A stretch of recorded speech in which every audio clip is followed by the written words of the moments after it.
YouTube. Hello. Hello, everyone. Welcome to our Mindful Leadership podcast with my wonderful co-host, Natasha Rocha. Hey, Natasha. Hello, everyone. I was thinking, in case people don't know us, should we do a quick introduction? So used to everyone just knowing, you must know me. I'm Jon Binnie. You must know Natasha. You go first. Okay. I'll let you lead that. Thanks. Hi, I'm Jon Binnie. I'm a spiritual psychic mentor here in Scotland, not that far away from Natasha.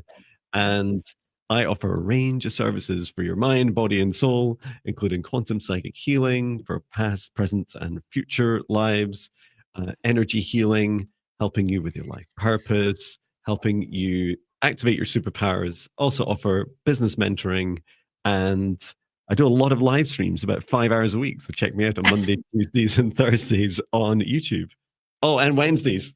Here I am. There you are. Absolutely. That's wonderful. And I think you can start putting influencer into that title as well, being online that long as well, which is wonderful. A job title I was never sure of. Okay, your turn, Natasha. Okay. So I'm in transition right now, which is beautiful. So I'm an Akashic Records, I suppose, say frequent visitor, I usually say, but I'm a global expert in Akashic Records. And I too offer sessions for life, for business, and for career. And I've got this wonderful program that I've created to help people and to help business integrating mindful leadership. And the 12-week program is quite incredible because it looks at life, career, and business. And the whole focus of it is to support health and joy and vitality. And I'm wanting to bring in conscious business to the world because the world is shifting. And yeah, it's supporting that. So I do all sorts of metaphysical stuff, but I've started focusing on the Akashic Records, not only through sessions, through these beautiful mindful masterclasses. But yeah, I also do a lot of meditations online, and you've inspired me to be more online. So I do a Tuesday live as well. And hopefully be doing more lives, but I do a lot of meditations that I have and a lot of 21-day challenges, which you'll find on my YouTube channel as well. Exciting. Wow. Yes. Very cool.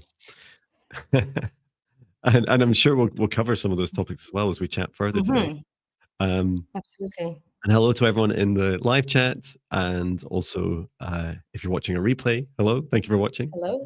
Yes. So today's subject is not in the title, and it's not below me either.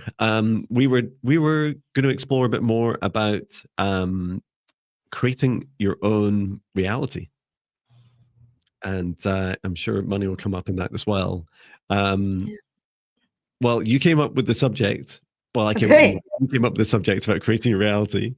Where would you like to start? I was really interested in, you started talking a bit about your transition, and I love that about you because there's this feeling of like constant change and evolution, but Absolutely. It doesn't feel out of lack. You feel like, as you described, what you're changing towards there is this pulling you. It's like, come on, Natasha, hurry up. Like your future is pulling you, like, come on, you can do it. Absolutely.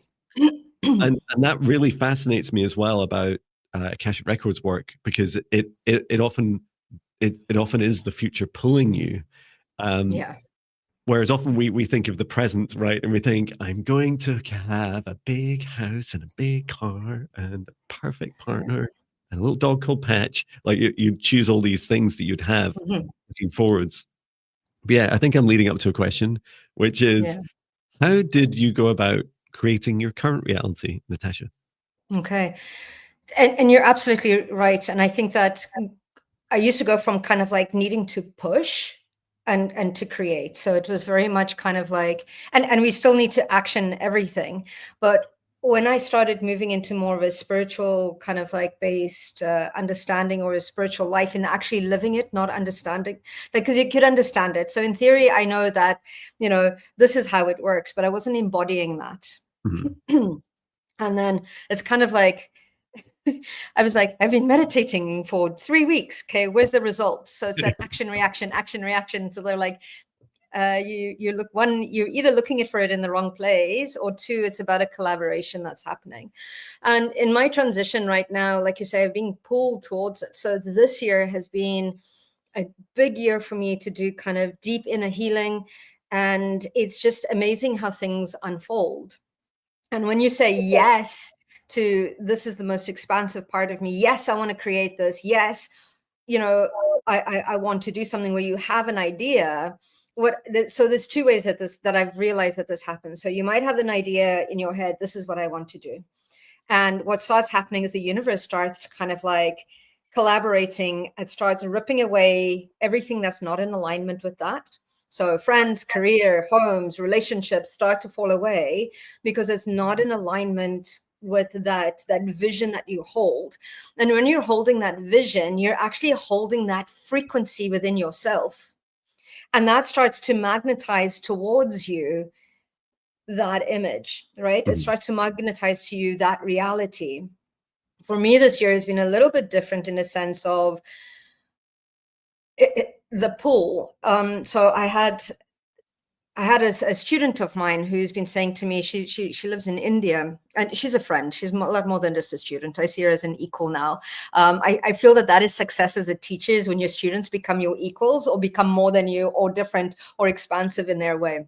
Yeah. And she said to me, Natasha, you need to come and do an ancestral healing, an Akashic ancestral healing here in Mumbai. And I said to her, what? I was like, you want me to teach Akashic records to the place that, you know, brought Akashic records to the West, like that was doing Akashic records well before anybody else was doing? And she's like, yeah. And literally within an hour, like everything, like the plans all fell into place. So that flow, that's when I'm like, okay, so now this is the opposite. This is the pull that's happening now. So I'm like, okay, this is an alignment. This is super exciting. What is going to come of it? So that's the other way, where you don't have the end vision, but you know that's something, you're being transformed or being called to a higher purpose. So off I went to India, and this beautiful kind of like, it was so amazing. We actually had a heart surgeon, one of the best in South India, actually attend the course, and a bunch of beautiful engineers and chartered accountants. And I was like, this is amazing. Like, connect the conscious business. This is the future of the world, right? So I thought that was beautiful, but still not knowing what it was, but, you know, looking out for the signs and things, you know, what was showing up for me, what were the lessons, what were the conversations that were coming in, and what was India telling me. So then I got back, and then I was doing an Akashic Records session for this incredible young man. And he said, I want to change the world. I'm going to change it. I'm going to go into politics. And the message was, you can't change it in politics. You need to change the companies that, you know, control the politics. That's where you start to change it. It's not necessarily. And then I thought, okay, this leadership thing's going to start coming in. And that's where the leadership kind of like activations that I had in India. And then fast forward a few months later, I got invited to go do a leadership. It was the world indigenous leaders met in Colombia to talk about this prophecy of the condor and the eagle, which is the mind and the heart, and how disconnected we are. And if we don't connect these, like, it's the end of humanity, you know, kind of a thing. So I was very lucky, because usually they only invite indigenous elders from North and South America, but they opened it up. So there was the aspect of grounded leadership that fell in. Again, I didn't know why I needed to be there, you know, but it all started to unfold. So this is where I got pulled into it. And then I already have a program, a 12-week program. And they're like, okay, now you need to start approaching not only people that are starting their business, because a lot of us that are going through an awakening, we get kind of like squeezed out of our environments, but really actually starting to help businesses to embody this concept of mindful leadership, of looking at business from a conscious perspective, whether it's suppliers, whether it's clients, whether it's their staff, whether it's their products and services. So that really excites me. And then I went through like, can I do this? can I go stand on stage and do this? Because it pushed me out of my comfort zone. So in that case, everything, all my limitations surfaced so that I could work through them.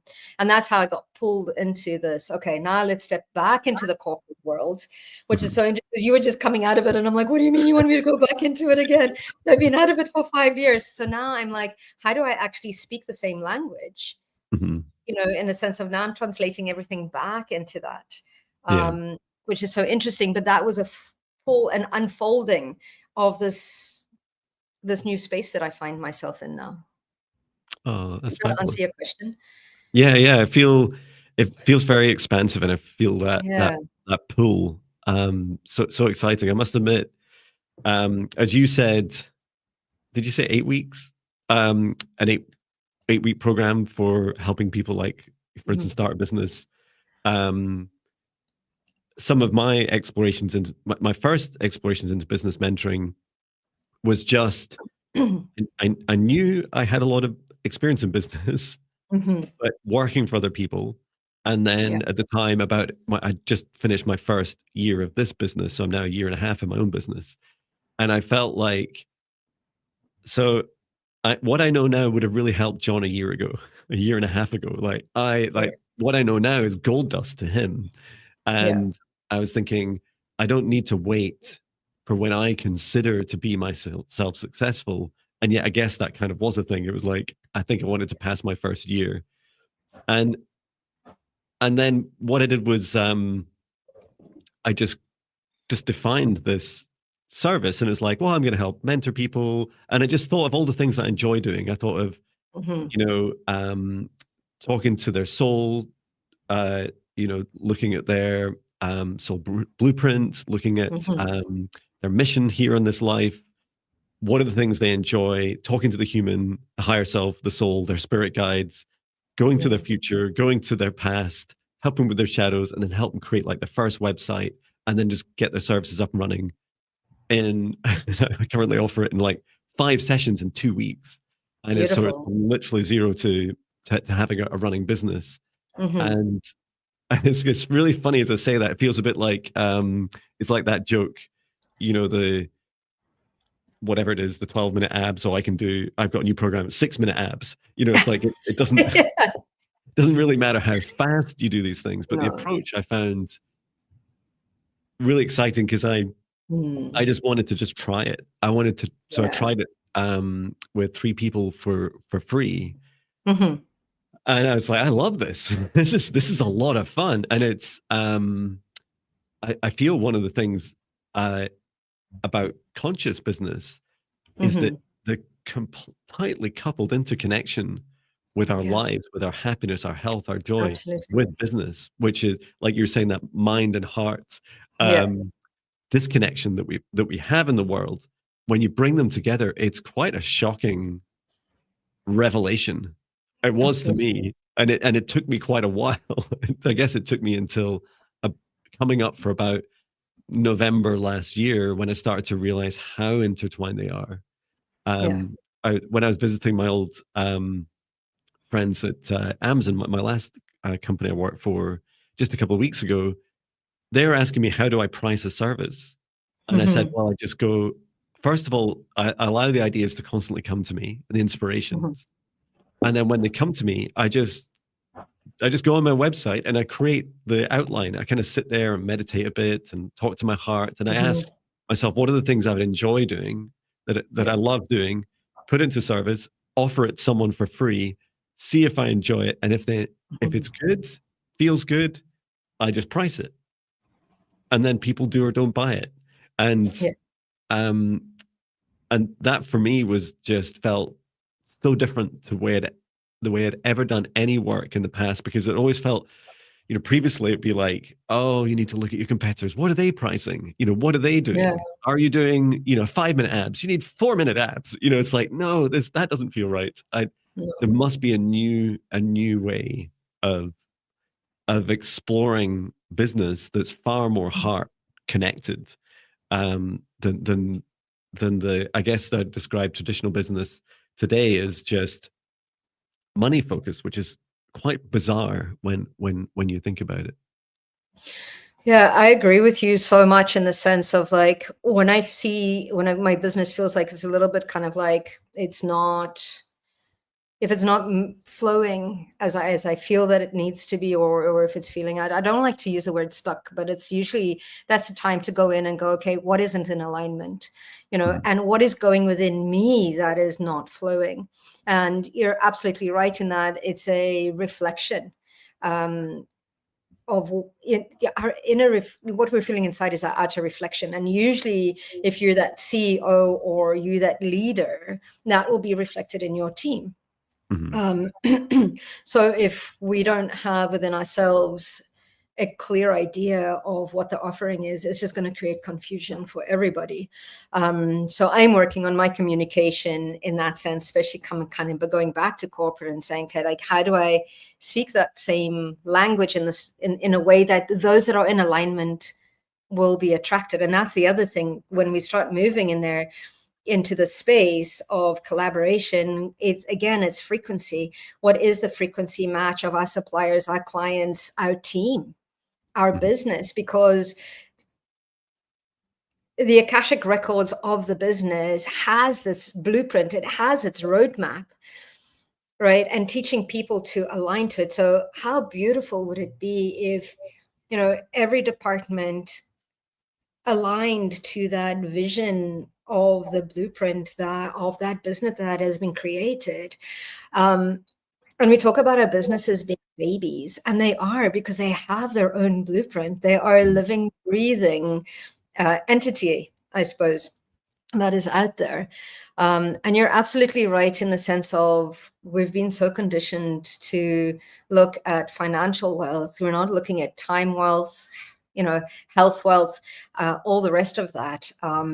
And the concept of slowing down in order to speed up is also another one that we're working through, because we're so used to being busy that we hit this hamster wheel.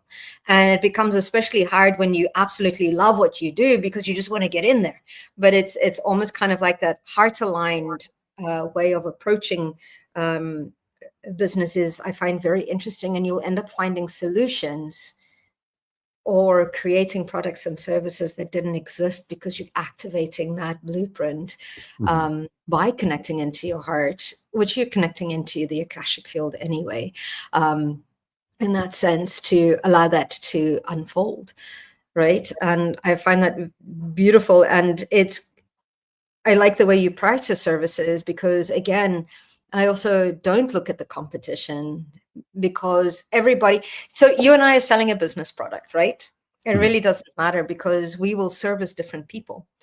It's like, I remember when I first started teaching Akashic records, my mom was like, how can you do that? You're going to people are going to start doing it. They're going to take away. I was like, they're going to take away your business, and I was like, they're not going to take away my business. Oh my goodness. If I could, I don't have the physical capacity to service those many people. And not only that, energy frequencies will resonate with different people, and they will help the people that they meant to help. Yeah. Right. And that's why we collaborate, because it's almost kind of going, oh, wait a minute, John's doing this amazing stuff. Like, I'll send people to you for clearing. So I'm like, nope, don't want to deal with that. Don't want to do it. And you're absolutely brilliant at it. So I'm like, no, I have this, reach out to John kind of a thing, because you enjoy doing that as well. Right. Whereas I'm like, there's a bit of that resistance. And talking about enjoyment, one of the questions I get asked all the time is, am I on purpose?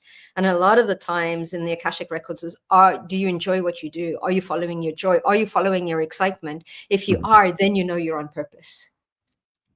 Right? Yeah. Yeah. Wonderful. We have a question, Okay. which is from Marit, TY1CY. If we are to start a business, we have to have gone through hardships in some way to be able to take our leap into some kind of spiritual helping, or can we be without? You want to go first? Thanks. Yeah, it's really fascinating. I would say you don't our lives are full of hardships. In fact, one thing I learned in this work is everyone's life is like saturated in hardships. So you kind of get that for free, especially at this time, just being a human on Earth. So what I would say for there are many people that go through triggers, if you like triggering situations that, awaken them or activate them into wanting to inspiring them to find a new way. And it might be they earn loads of money and it becomes very lackluster. And that was like me when I worked at Amazon. It's like, wow, I earned some years I was earning money that I just didn't know what to do with. It's like, oh, we could buy another car, and oh, we could buy a big motorhome, and we just did. And then it was so unfulfilling. And so you could argue it's not a traditional hardship to have too much money, right? But you just kind of, the hardship for me was this difficulty of like, I just losing my way, just my heart was not in what I was doing. And I feel like to the point of spiritual helping or, in service to others, the good news is I feel we're all unique, right? And that means all our experiences are unique. And we also have unique superpowers. And we all get this opportunity in our lives to go on a journey of exploring all those aspects of us. And really, there's likely no one else offering exactly what you can offer.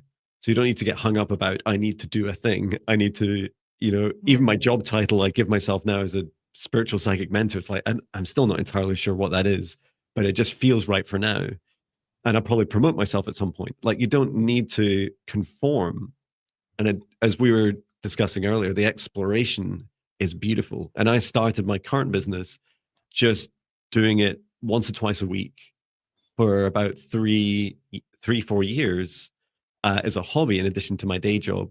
My day job, as you were saying, Natasha, started to fall away. It's like, I'm going to go part-time with the day job, 5 days to 3 days, and start doing a bit more. And I explored more things of reflexology, Swedish massage, Indian head massage, qualified in those, meditation teaching. And it's like, yeah, and I do like those things. They're a lot of fun.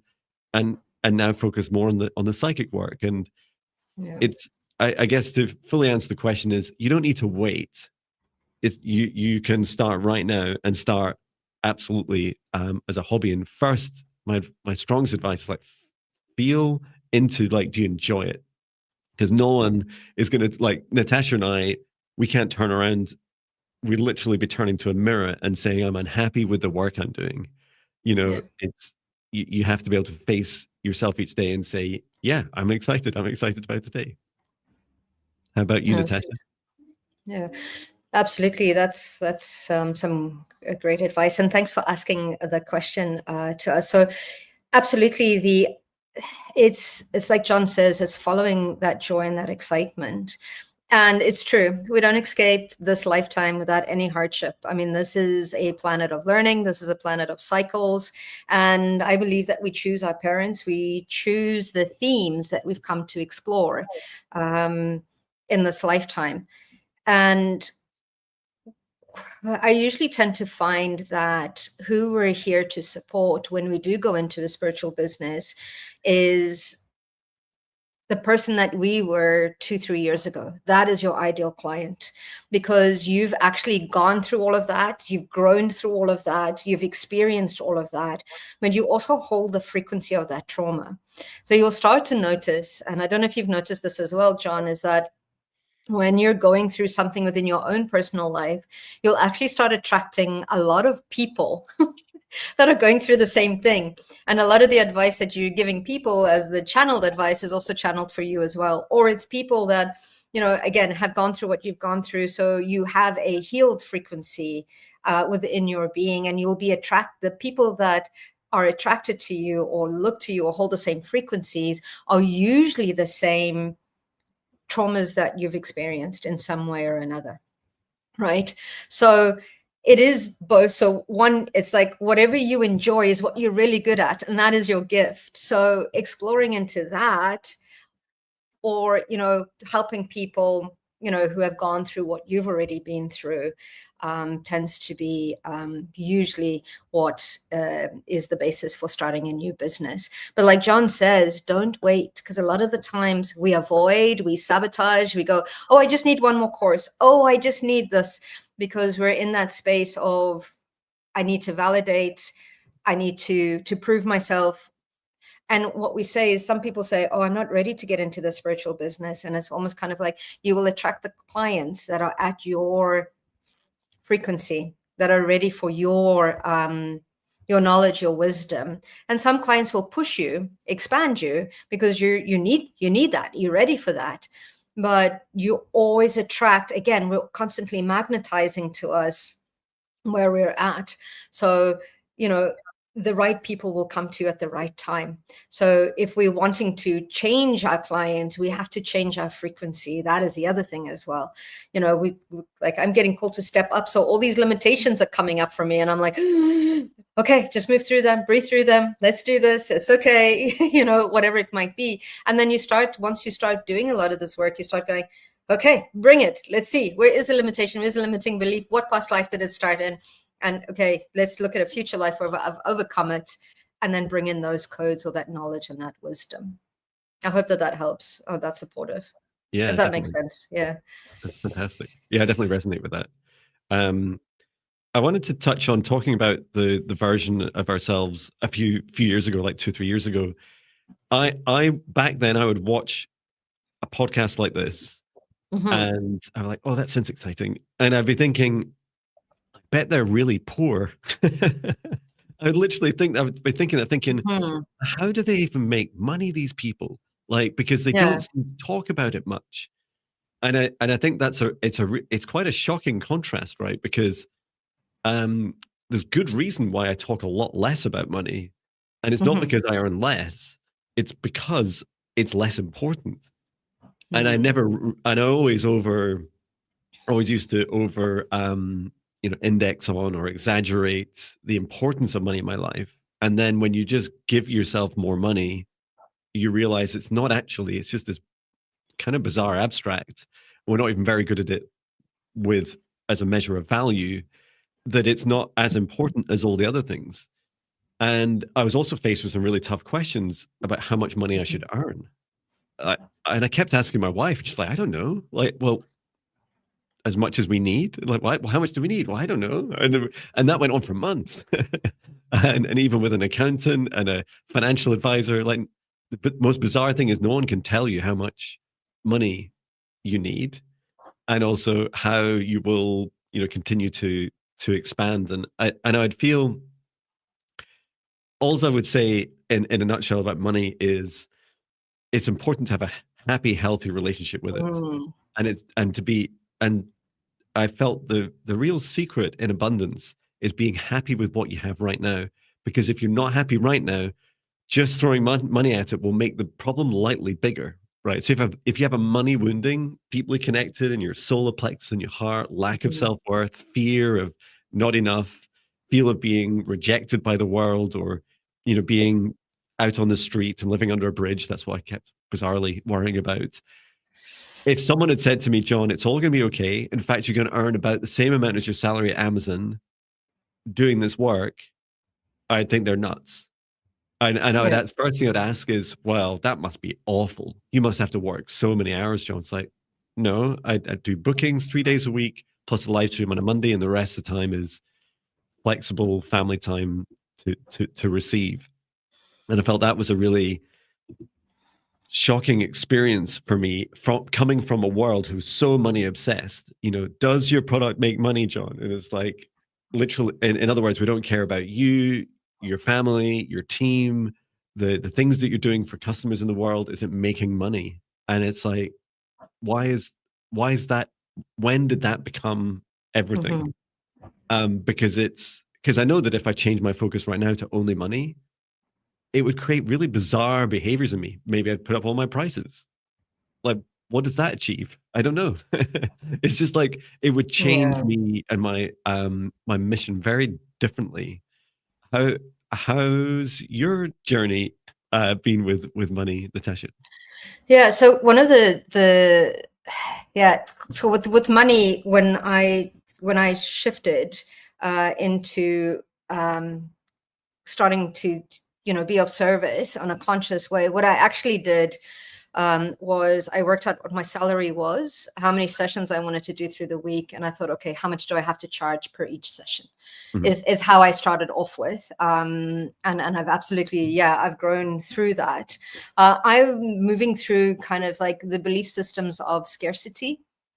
Was that one thing, because it's all about our belief systems, which is why I created the 21 days to release limiting beliefs. Is where is the belief system that's coming in? What is that frequency? Because you're constantly magnetizing that towards you. So where is that moving from survival to thriving in that sense? And I think the hardest part for me is almost trusting in the universe has your back, especially when you have to pay the bills, especially when you have to do all of that. Is just there's knowing that you will be provided for, which becomes quite important from that perspective. And it's like, I've used this example before, where my children are fortunate enough to have 3 meals if they want them. So I usually do a sit around the table for dinner, usually at about 5:30, and they know that dinner will be there at 5:30. It's not even a belief, it's not a trust, it's just they know dinner will be there at 5:30, and they don't know what it is, but they know it will be there. Right. So it's almost that shifting from that believing, which is understanding it, to embodying that trust, that as you're moving through the flow, you'll start to attract those opportunities towards us, which is important. And you're right. I used to say that if money were your friend, what would your relationship be like with them? And that usually tends to bring up all the limiting beliefs, all the, how do we feel towards them? Are we like, money is bad? What is the belief system? It's like, how do you start to build that relationship with that frequency that is there? Because, and the other thing that I say is, God, creator, source, like, we're spoiled brats, right? And we're always being told yes. So if you're saying to yourself, money is hard to get, yes, it is. If money is the root of all evil, yes, it is. If I love money and money loves me, yes, it does. So it's one of those things where it's almost kind of like, that is how we create our reality. So it's beautiful to really get curious around that and start looking at, okay, what is that is holding me back? What is that belief system as well? And when it comes to doing light work, it's also, there's a belief system, an old belief system, that you shouldn't charge for your services because it's a gift. And I remember doing that once, where I in Canada, when I first started working, and I was just trying to get used to charging for Reiki, and somebody paid me in a check, and I went in and I gave the teller my check to put into my bank account, and she went, because I think it said the services on there somewhere, and she said, "Oh my God, you're charging this? I do it for free because it's a gift." And I was just like, I need to deal with that, kind of a thing. It's like, there is a mirror kind of like in your face. And I thought, you know what? Even if I didn't train for this, I trained, I invested, I've changed my life to be of service. And we're having a human experience. We need to put on the lights. And where is my self-worth and my self-value, right? In that. But it was just amazing how society has these judgments, and how they'll bring them up for you to heal them within yourself, which is beautiful, right? Yeah, that's so powerful. I had a client say this week to me, Jon, you're inspiration to me, Jon. You're always booked for months, so I just need to be booked for months to solve my abundance problems. It's like, no, because do you know what happens when you book for months? Everyone gives you their money for those bookings, if that's the way you charge up front. Yeah. And then what? And then you're like, well, now you have to keep paying your bills. And so do you keep that money aside? Do you take some of the money? Do you keep enough aside for if everyone canceled? What happens every month? Because we also have these still these ingrained things programmed within us, right? And I love I love how you describe, knowing that dinner's on the table. That feeling is like we still have these cycles of days, weeks, months, years, which we're used to kind of measuring our income on. And I found that really fascinating as well, was that it, just like lottery winners often go bankrupt really fast, it's learning that the money and the number of bookings you have, if you offer a service that you allow bookings for, or people on trainings courses, whatever it is that you're offering to others, it doesn't really matter how many you get, because it never mattered how much money you have in your bank account. That's never a measure of your feeling of abundance, and that really a feeling of rich and feeling financially abundant. They're all feelings that no one can give you a number and say, "Would that okay? Will this number make you feel happy?" And you're like, "Well, I think it might be happier, or maybe I'm happy for a while, or I could try it out and see what happens." The universe will keep saying yes to all those things. Really, I feel whenever you're just given tons of money, and that's always happened in my life, when a lot comes to me, the shadows rise up to meet it. They're like, here's your abundance, and here's the wound that you still haven't fixed. You've been avoiding it, haven't you? It's like, oh, okay, I'll go and face it. But that's exciting as well, because that gets to know who you are. You get to heal that for the generations from before and the generations that are still yet to come. So your children and your grandchildren, and that's absolutely beautiful. Yeah, I must admit, you probably heard me say this before. My son said, when we announced to our family of 4 that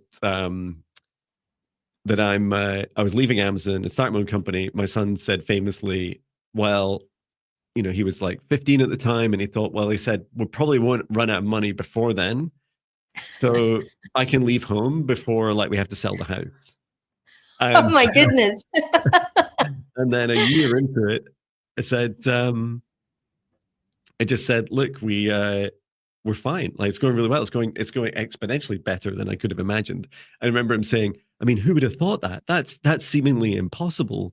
And I said, well, I do feel at the very heart of all this is that we're put on the earth with a mission, with a reason, and with with our own unique superpowers. And if this kind of construct of the universe didn't want us to succeed, then a lot of what our fears tell us would come true. And the reality is that there's this overwhelming support for you that's conspiring to help you succeed. And it's doing the things you love. It's using the superpowers you developed. It's facing those fears that you've gained. And those, absolutely agree, those ancestral wounds. Wow, my parents and their parents' money was just a massive wound, and really would never want to talk about it, let alone public on a podcast. Yeah, beautiful. Thank you for sharing. We have one more question here. It's from Mary. So she says, how do you deal with difficult staff members, i.e. tardiness and absenteeism? Do you want to go first? How would you do? No, you go first. Let me go first. Tap into the records for that. So I would say there's a slight wounding for me, right? Which is I spent since my early 20s, I've been a people manager. I was pretty good at it. And for the vast majority of the time, I really enjoyed it. I really enjoyed this 1.5 years of managing nobody. However, the world is changing, and so this kind of hierarchy that I was used to in the past is now very different. I feel now when I look into next year and I look at my 8 years of predictions videos, this whole world shifts, and it becomes much more like Natasha and I working together than it is, either of us being the boss of each other. That would be so bizarre. And same with people, as you were touching on, like students and clients and people we teach and train. Everyone has their own unique superpowers, and they all kind of rise up. We'll equally rise up together. I'd say at the very heart of it, Natasha mentioned this in business, and there's loads of studies, right, that research that backs this up, is that companies that choose a single focus, so they might have a single mission that just makes sense. It might be a set of leadership principles. Whatever, it doesn't matter what it is. it's that kind of run to the hill ideology where you just choose a single focus, and it doesn't matter what you choose, you talk about it each day, and everyone's always focused on that thing that you're doing. And so for me, helping support people through their spiritual awakening journeys, and one of my preferences is into scale, into helping, thousands and one day millions of people. And yet there's so many choices that you get to make. And so if you're working in a company, Mary, or you run your own company that doesn't have a clear vision about what it is you want to do and how that feels, then you'll attract in people that don't align with that. And some people that are already in the company that are kind of not in full alignment with it will have some challenges. So that's like the very first thing. And they've got to want to enjoy doing it, right? If you enjoy doing advertising in cool and unusual ways for your clients, fantastic. If you don't enjoy advertising, don't do it, right? Yeah. The other aspect is just having really clear boundaries. And that's been a big journey for me as well. So things like, although I don't manage people now, I used to have to clock watch people for coming into companies. And I realized probably in the last 5 years, there's no need to clock watch people. Just make sure they're fully aligned and tell them what the expectation is so they know that they have to be in for 9 o'clock or 10 o'clock. And then when exception patterns arise, when you talk to them, go and talk about the mission and talk to them about their family and their health. Don't talk about the time first. Why are you 5 minutes late? Right? That's the wrong way of approaching it. Yeah. Now, I do have strong boundaries, and I've got a lot on my website describing them, that if you turn up late, there's no refund. You can cancel within up to 36 hours ahead of a session.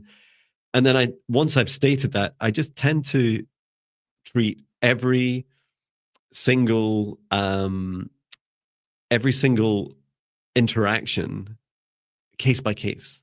So I've set out my boundaries. I know how they feel good for me. And then when someone doesn't turn up for a session, I often just take it into context. I'll look at their booking form, what's going on in their lives. I don't just go, that's it. Like I'm taking your money and running. And quite a lot of the time, I tend to be lenient as long as it's in alignment, as long as it feels in alignment. And there's not emerging patterns, because sometimes these emerging patterns across many people will be one of your shadows coming up.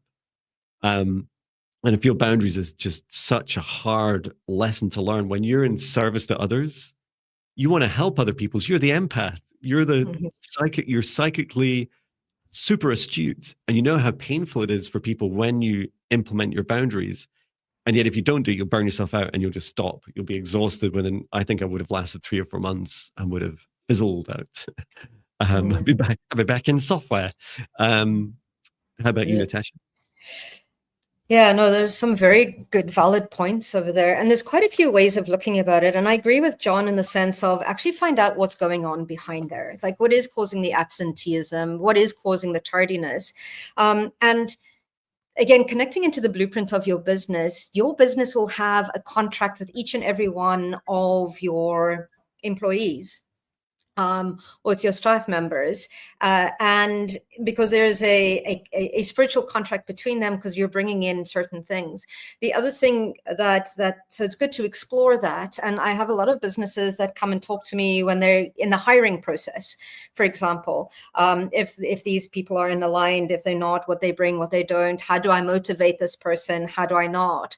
But if there's a sense of where it's getting to that space of tardiness, yes, it's good to have good boundaries, but it's also good to go in and say, okay, like John says, investigate what is happening in your life right now.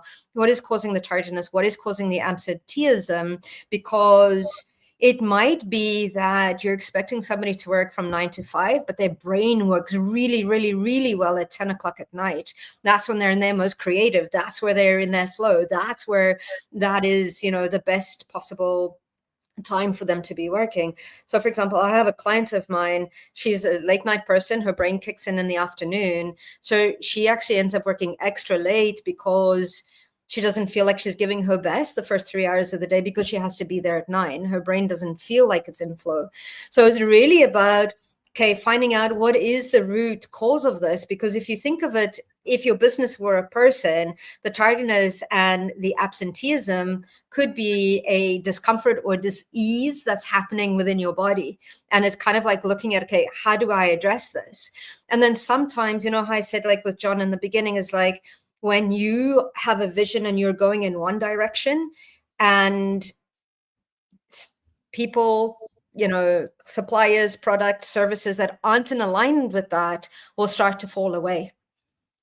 So it's having a look at, okay, what is the root cause of this? And is this relationship, is this collaboration still in alignment with the business? Because it's not fair on you, it's not fair on the business, and it's not fair on those people either. And perhaps it's almost saying, okay, you're not happy where you're at. And it's having that honest conversation. Why aren't you happy? Why is this absenteeism? Because if it does have to do with work, then there's something in your department that needs to be taken care of or looked at, that is important.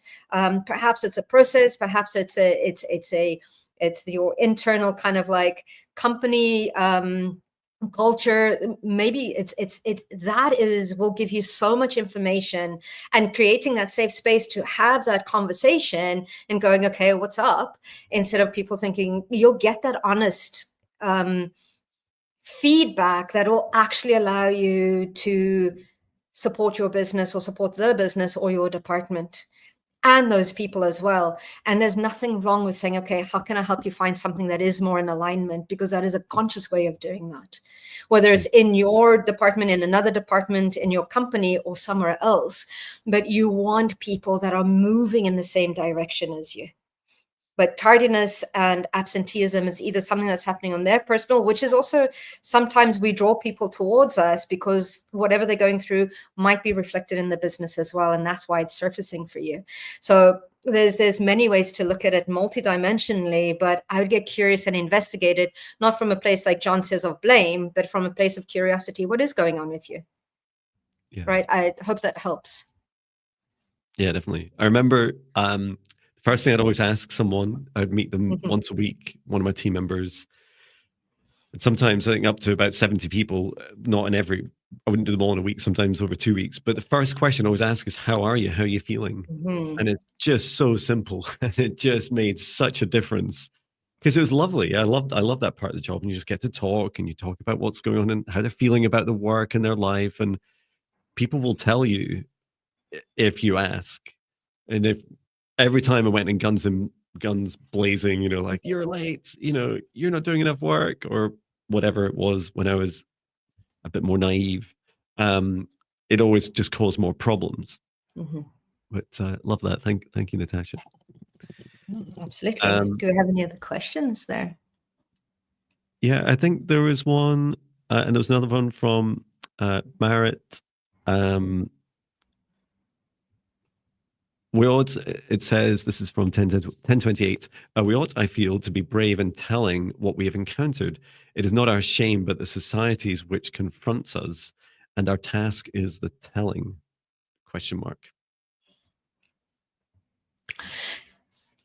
Yeah, I think it's important to talk about the things that you're going through as well. It shows the human aspect of you as well. And it also allows you, again, if you approach it with a place of curiosity and wanting to understand, I think it is absolutely important. And I think that's one of the biggest things, is moving through the limitations of what will people think, what will society think, right? When I know that I went to great extremes. Like when I first went into my spirituality, I actually created a whole new Facebook account, a whole new one, like another identity, because I was embarrassed about what would people think of this side of me. There was this shame where it wasn't logical, or, you know, and some of the people that, you know, were in my group were like doctors and all sorts of things. So I found it that when I first went into it, and then this is one of the most profound things that the father of my daughter said to me. I said to him, you know, I'm going into this world, I'm choosing it, and we might lose some friends. And Steve turned around and said, well, are there really friends worth having? Yeah. You know, if they can't accept that side of you, and that will stick with me always. And doing this work further, I've started realizing that we're not for everybody. Yep. And if you shine your unique light out there, you will attract the right people, the right relationships, the right partners, the right collaborations if you're authentically you. Those that are not in alignment will fall away, and that's okay. It's being okay with that. Yeah. That is important, in knowing that we're not for everybody and not everybody's for us as well. So yes, dealing with society, and that's something I'm still dealing with in different aspects on deeper layers. So yeah, I think that's a great question to ask. Yeah, definitely. How about you? Yeah, there's some of these shameful aspects, especially as we change. We go through some sort of awakening journey, or maybe our heart's just not in the work we're doing, and we're shifting so dramatically in our careers. I had experiences of like extended family members ridiculing me at family events. Like, what are you doing? You're an idiot type conversation. And I, to begin with, there was often silent, not just one person, but a few people, and they were silent on social media and things. And then eventually I was like, if you're going to treat me like that in purpose, if you're going to treat me like that in person, I'm going to block you on social media too. So I'm not going to talk to you in that conversation, and I'm not going to have you on my social media. I just don't need you there, and I don't care how we're related. And that really helped me as well, because I'm like, I just started to create these boundaries. I'm like, you know what? It's because we often find it the hardest with the people closest to us. And sometimes they need time, right? They need time because you go through this huge explosion of a change, transformation in your life. And they're like, where is all this going, Jon? What are you becoming? It's like, I don't know what I'm becoming. I knew what I used to be, and I didn't like that. And I like this now, and this feels great. And I'm just following my joy. And you're either on that journey with me or not. And so for those who are not, for the times that they weren't, I blocked them. And then after a while, I would just see, well, maybe we would have some conversations later as the months and years went by. And it's like, well, I'm blocking now. And it's the funniest thing to share, because they would sometimes ask, oh, I don't see your are you still writing songs? Wouldn't see your songs every day, Jon. It's like, well, after our last conversation, I did block you. And they're like, oh, well, that explains it. And I did quite like the music. And it's like, well, I'll unblock you and let's see how it goes. But now right? And I always used to be so confrontational. If someone misbehaved on comments and social media, etc., I would want to engage in some sort of conversation, like the kind of manager, like, you can't speak to me like that. I'm going to block you if you do that again. And now it's like, there's just no point in that conversation. Just block people, or there's often something that's some of that societal shame that comes up for every troll, automated or not, that appears in our comments and live chats, and maybe even the odd time books a session with us. There's that feeling of society kind of projecting some of its insecurities onto you, and then you get an opportunity to react to it, and prove to the universe that you're done or not with that shame, fear cycle, whatever it is you're facing. Actually, I had one of those last week that I phoned Jon. I'm like, how do you deal with this? Right? I'm like, I believe in freedom of speech, and everybody has their own opinion. So I'm like, do I delete this or do I just leave it? Because I wasn't going to engage in it either. But it's so interesting, because if we trigger somebody, it's their way to get their work done. So for me, I'm like, was I triggered by this? Yes or no? I was like, no, I'm not triggered, but how do I deal with this consciously? Right. And then luckily one of the people that watch my content was like, she's helped me a lot, but if she doesn't help you, just go find another channel. I was like, what a great answer. I was like, that is wonderful. But it's like, yeah, we're not for everybody, and getting comfortable with that. And I think that's one thing that I've taught my daughters, is that you don't need to like everybody. Not everybody needs to like you either. And it's getting comfortable with that. Yeah, that's right. Yeah, some big things that really helped me have been, some people will kind of like truth dump, like all their truths into a huge comment on your video, and I always read them, and I was feeling to the energy behind it, the intention. And you know what? If someone's intention just feels good, I really don't care what they've written. It's their truths. I say, thank you so much for sharing your truths. Yeah. And I'm not there to judge or to argue or to, somehow grapple with that, the implications of it all being true and how that truth contradicts or not mine. And and if someone is, sometimes I also get people standing up for me as well in the comments, like people saying, Jon's predictions are really good, blah, blah. And I think the predictions are really fascinating because that can trigger a lot of people as well. It's like, how is this true? And it's like, we're going to find out. Like, we're all going to find out. You get to find out too. And just getting really comfortable with those boundaries. Because it's a scary place, but at least, we're not starting this work back in, it's not 20 years ago. Things have changed a lot, and the tools and controls are much easier now to keep things safer. I love the predictions aspect of it, because when we're predicting, we're looking at probabilities that might change. So in some reality, that will come true. Yeah. Right. So the probability of that is pretty high or pretty low. But I also believe it's fascinating in predictions in that sense, because we live in multiple realities. So it depends on how much energy we give to that one thing. So like I started seeing kind of like during COVID was a great thing where I saw parallel realities running as with Atlantis. Yeah. It was just like, it was so close. And then some days I'd be like, oh, humanity's going one way. And then other days I'm like, no, we're good. It's kind of like throwing us into a parallel timeline or parallel reality. So it was awesome when it came to that. So I love predictions in that sense. Yeah. Wonderful. Okay.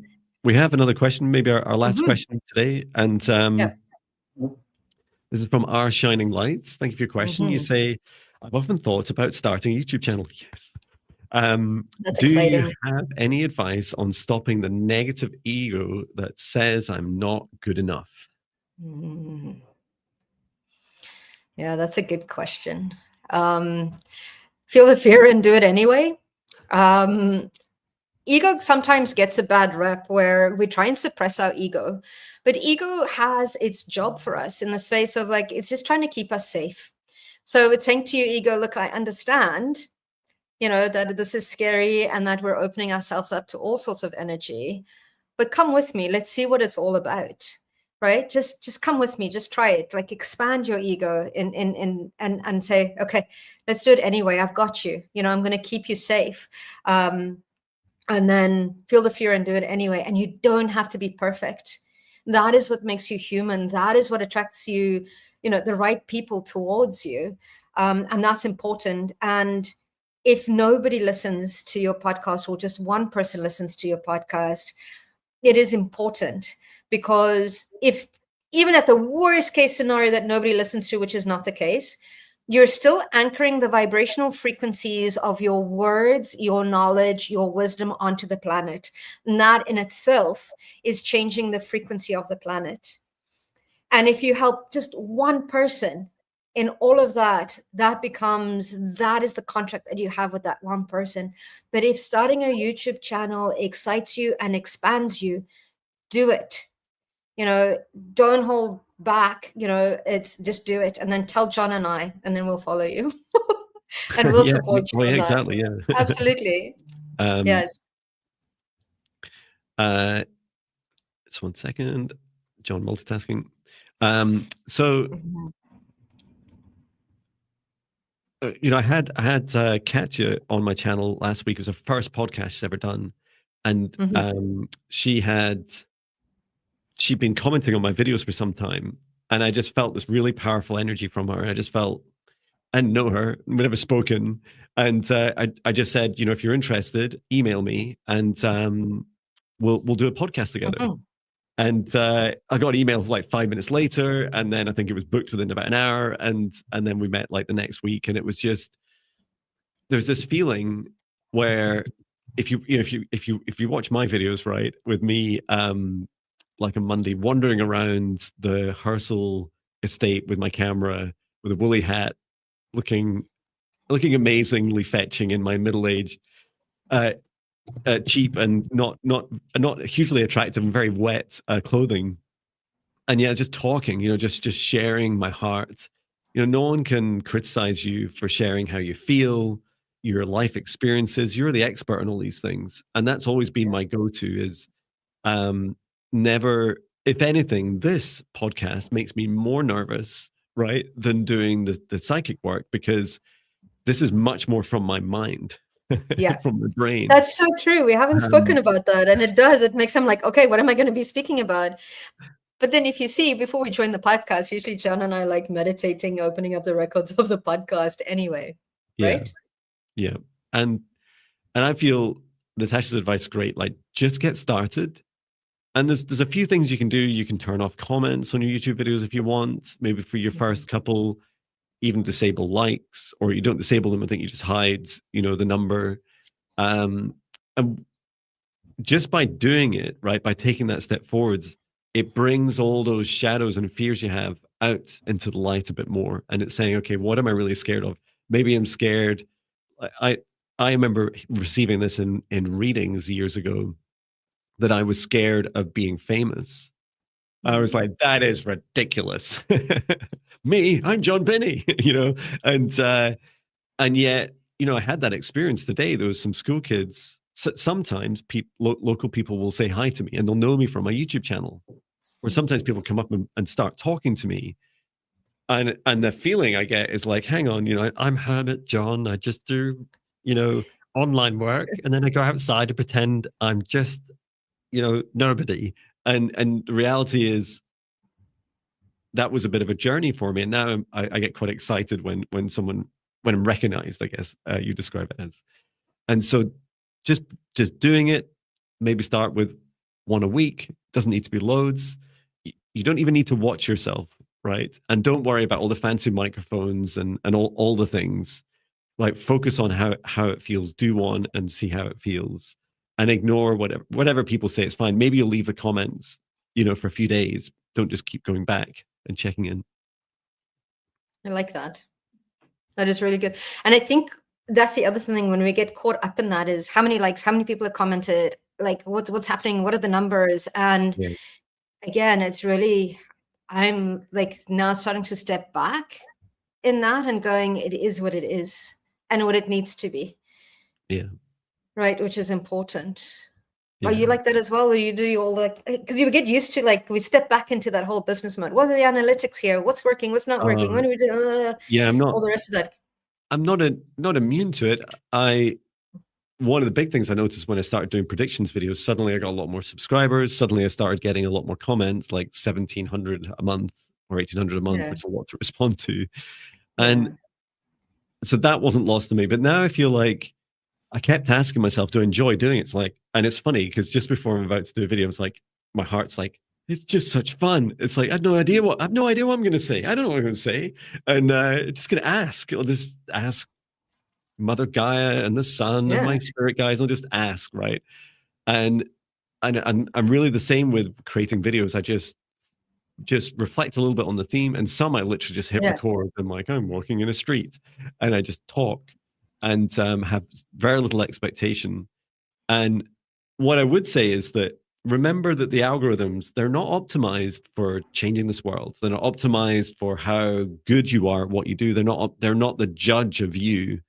They're actually focused on money and advertising revenue. So that's what they're focused on. So there's times you will intertwine, and other times you'll drift apart from that alignment. And I'm not interested in, for instance, if I wanted to get more followers, I'd just start doing cover songs, right? Why waste my time doing my own songs? I would only do fear-based psychic predictions, right? The end of the world. And I would probably be putting up my prices and doing more sessions like that. That would be that's one choice. That's one series of choices. And for me, that's not really where my joy is. And I do feel that in time, we are teaching algorithms. Every time we turn up and we're ourselves right now, hello to AI, because it's transcribing the video and then it's learning from the data, including the video data as well, from my YouTube channel. it's like we're kind of infecting with this world with our positivity and our love and our enjoyment of what we do, and helping gradually steer it away from just money. It doesn't just need to be about that. Absolutely. Beautiful. Well, Shall we we're up on meditate? time. Can we do a quick Yeah. meditation? Whose turn is it? I can't remember. Shall I go? Okay, I think yeah. it was you last time. And then let's go. I love your meditations. I'm being absolutely biased. Okay, let's go. Let's do an Akashic meditation around money. Okay. I'm going to get you all to close your eyes and take a couple of deep breaths. Breathing in through your nose and out through your mouth.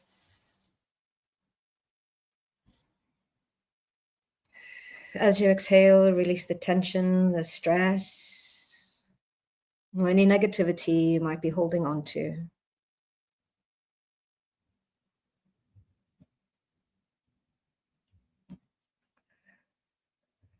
Feel the ground beneath your feet and open up those energy centers and allow that exchange of energy between you and Mother Earth. You might feel a slight pull. And as you connect into Mother Earth, you start connecting into the diamond white crystalline energy that sustains all life. And I invite you to bring that energy into your body and allow it to replenish, to replace, to nurture every cell within your body.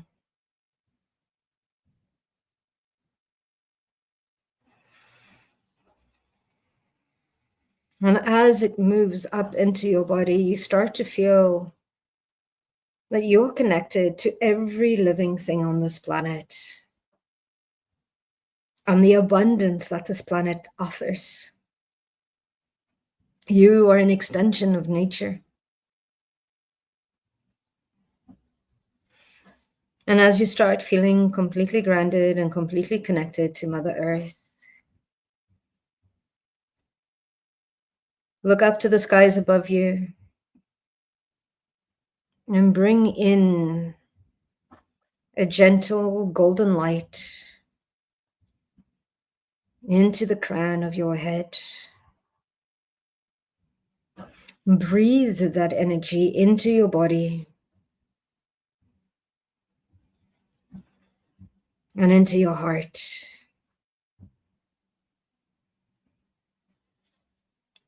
See this light as a gateway, a shimmering doorway to pure consciousness, to the divinity that you already are. And it reminds you that you are part of this abundant cosmic energy, completely divine, completely human, all at the same time. Now I invite you to drop into your heart.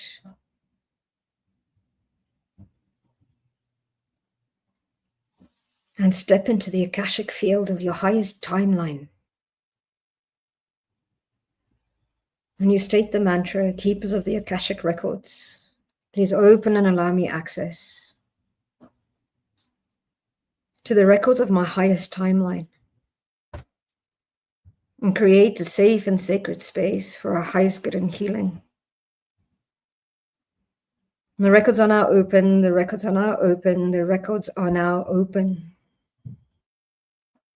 Feel your vibration increase and maximize to its highest potentiality. And as you move through the door, you feel yourself rising into the realm of pure clarity, where every possibility already exists. And as you step in your own unique records, you start to feel a presence approach you. This presence is calm, it's kind, and it's familiar. This is your Akashic guide of abundance. And as they move closer to you, they place one hand over your heart and they remind you that you were never meant to struggle. They remind you that abundance is your natural vibration. And they ask you to allow it to return. Accept this, give permission to this. Feel the words sinking into every single cell and remember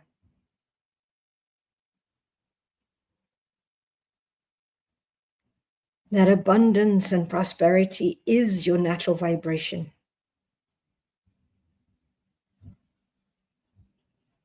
Just as the earth is abundant, just as the cosmos is abundant, these are aspects of you. You are abundant.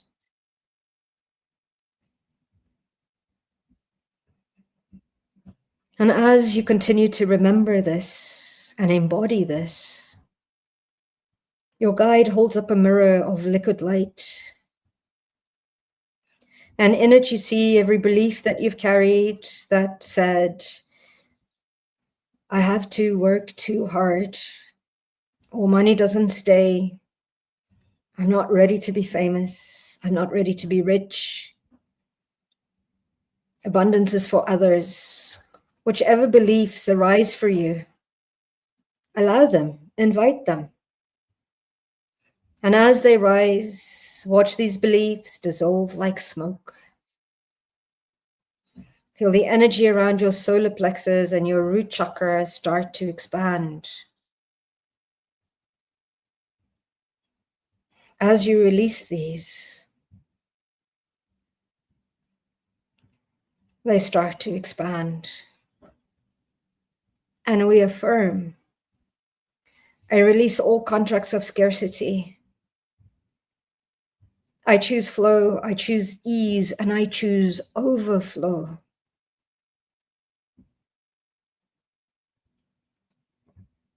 Feel this. Receive this. Allow it. Give permission.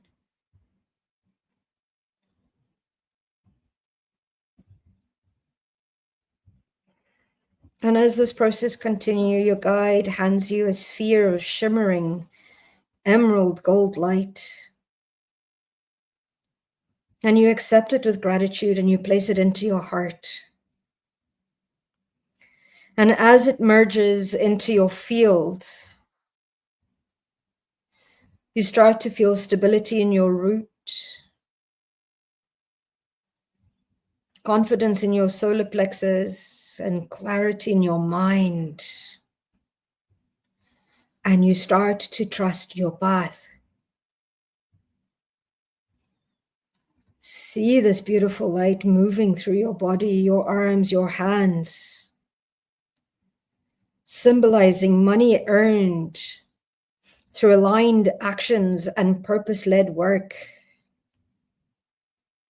And remember, I am a magnet for aligned wealth. Money flows to me in expected and unexpected ways. And before you, your Akashic field unfolds into two paths. One is dim, the life struggle you're leaving behind, and the other glows with gold and amethyst light. The timeline of abundance, balance, and joyful receiving. The timeline of health and vitality. And your guide nods towards the glowing path. Don't be afraid, step into it. And as you step onto this path, you feel your energy shift. You feel the reality around you start to reconfigure. Unconsciously, you choose this timeline where abundance is natural. This is the path that you walk now. And your guide places a final blessing in your forehead and in your heart. And they say to you, your abundance is already manifesting. Take aligned steps and trust the unfolding. And the golden doorway reappears, and you walk through it once more. And as you return gently into your body, your breath in this present moment, we give thanks and gratitude to the keepers of the records for the knowledge, wisdom, and understanding that we have received today for this beautiful activation. And we know that balance, clarity, and money flow energy have already been activated. And you remember that you are worthy of abundance and balanced in your being, open to receiving wealth with ease and with grace.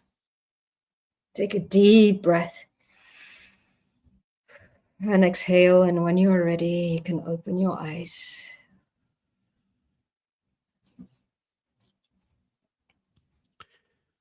Wow. As you spoke, I think you said the word something like, I am abundance, or the abundance already flowing. As you were saying those words, I could hear the voice of my guide like so loud, like your voice changed to there. It's like, wow, that was epic. Awesome. Thank you so much. That's awesome. And I just want to acknowledge a couple of comments that came up. So, because this was a fascinating one for me. Thank you, Angie. She says, I love your channel, Jon. The humor on your channel is great. Keeps us interested. You're definitely a mentor, but I consider you a master. Oh, beautiful. Just wanted to thank you for that. And also, I guess just highlight that it's also a bit of a, well, that's a journey for me, and perhaps a little bit of wounding, some shadows for me to face with, you know, at some point I know it's inevitable that I will call myself master. It just like I wasn't a kid. I was called Master Jon Binnie, right? Awesome. I love that full circle. And yeah, so I just want to say thank you, Angie. Thank you for your kind love and support, and thank you for that deep reflection for me to reconnect with. And that's beautiful. Angela Kia Hunter says, thanks, Natasha and Jon, for all that you do. You always cover such a wide variety of topics. Your videos and podcasts are both educational and entertaining. I love both of you are so down to earth. Woo! That's awesome. Thank you, Angie. Angela. Well, thank you so much, everyone. It's been such an honor to receive you today on our podcast. And it's early for a lot of you in the US and other time zones. Absolutely. And Natasha, how can people get in touch with you if they resonate with you and your energy? Oh, thank you. So Raising the Vibes is the name of my company. So you'll find that on YouTube. You'll find the website. And if you want to reach out via email, it's just natasha@raisingthevibes.com. And yeah, I go live every Tuesday as well. That's how I am of service. In a different way. And yeah, check out my programs. I'd love to walk this journey beside you. How about you, Jon? Everybody knows you. Everyone that knows Jon knows Jon. Yeah, Jon Binnie, jonbinnie.com, Jon Binnie on YouTube. And you can also find me on TikTok, Instagram, and LinkedIn. And I post there daily, but YouTube's my favorite place because it allows me to talk for such a long time with these long videos. TikTok goes up to an hour now, but who watches a TikTok at an hour? Most people wouldn't even know that exists. So yeah, thank you. Thank you so much for coming along today, everyone. And thank you, Natasha. It's such an honor. And this podcast, unlike other videos I create or collaborate with, it's also available audio only across all the major streaming platforms, Apple, Amazon, and so much more. So feel free to look up the Mindful Leadership podcast. And yeah, excited. We've got more guests coming up soon. We've got them booked in. And if you're interested in becoming a guest on our show, just look at the link below. There's a now much easier page to fill out with your bio details, and we can have a chat. Great. Thank you so much. All right. Take care, everybody. Thank you. Sending love. Bye. Bye-bye.